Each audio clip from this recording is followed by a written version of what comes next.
Another big weather story we're watching is what's happening down in Mexico with Tropical Storm Franklin. Still a tropical storm, made landfall late last night, and we are still watching this system as it works its way across the Yucatan. Some very heavy rain falling there, 3 to 6 inches of rain expected, but certainly isolated higher amounts going to be found. This will eventually emerge across the Gulf of Mexico and then make a second landfall in Mexico, central Mexico, also going to be spreading some very heavy rain across that area as well. It does look like right now the track keeps it as a tropical storm even as it does work its way back into open water. So definitely going to be watching this one the next couple of days. Here at home, we do still have a few rain showers across sections of the lower eastern shore, but things drying out across the metro. We do still have the clouds in place, but hey, certainly going to be a much better day than what we had yesterday across our region. You still see the showers from American Corner down towards Hurlock, Vienna, and Bucktown, still getting in on some showers here as well, but drier air starting to wrap its way in as high pressure begins to build.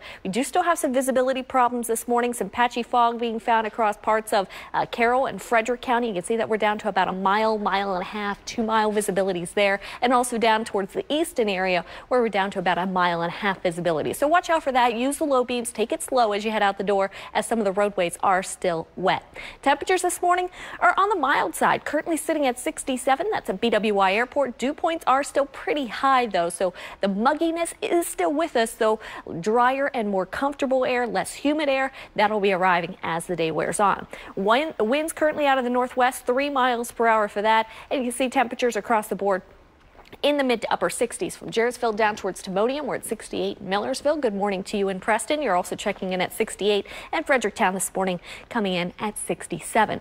Here's that frontal boundary off to our south now, going to continue to push its way out of the region. High pressure now situated across the Midwest will be traversing its way into the mid-Atlantic, and that'll allow for a lot of sunshine as we head towards this afternoon and really nice weather for the day tomorrow. So here's what it looks like on FUTURECAST. You can see the clouds starting to exit, the showers exiting by 8 a.m. Sunshine comes into play by lunchtime, and this afternoon looking good with a sun-cloud mix. Tomorrow, beautiful weather on the way, so get out and enjoy it into the afternoon. It's wall-to-wall sunshine. Certainly going to be a nice time here tomorrow. But today, not looking all that bad after a kind of an ugly start. We will turn out partly sunny. Our high temperature coming in at a comfortable 81, 83 with bright sunshine on Wednesday. Thursday, some sunshine early, but then increasing clouds with highs in the low 80s, and then showers and thunderstorms return for the end of the week and into the weekend.